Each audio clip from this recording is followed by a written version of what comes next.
Good evening friends मो पुष्पांजलि शतपथी मो चैनल समस्त दर्शकों को आदर सहित नमस्कार करुच्ची। आज आम लेंबू चाह तैयारी करवा से मुझे नहीं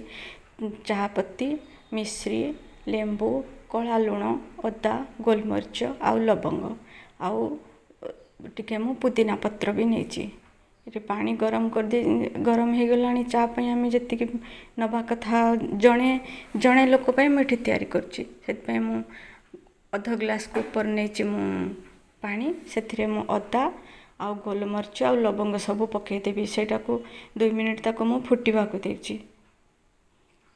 2 मिनिट फुटीगला आम से चाह पत्ती पकेबा आम एठी जो चाह पत्ती नहींचे से आम बहुत कम नहींचे कारण लेंबू चारे आम बहुत कम पकेबा से पिता अंश आसीज से जी आम गोटे कप चा पाई नौ से तार अधार अधा आम नहींचे ये आम मिश्री पकई दूचे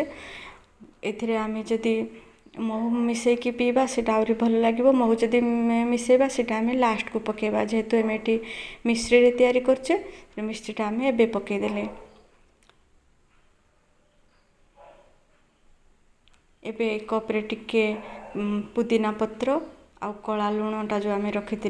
चिमुटाए आउ टिके लेंबू रस गोटे कप आम एतिकी टिके लेंबू रस नवा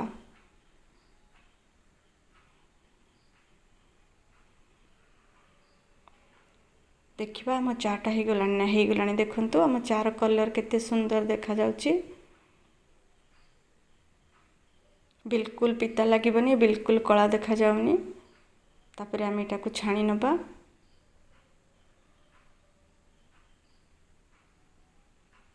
सब बेले दूध चा पीवा को भल लगी न था यहाँ बहुत भल लगी थाए केते बेले आम यहाँ को नहीं पारिबा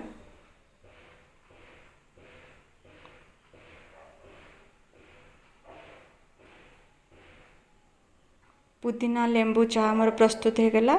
चलतु आम तार मजा नबा।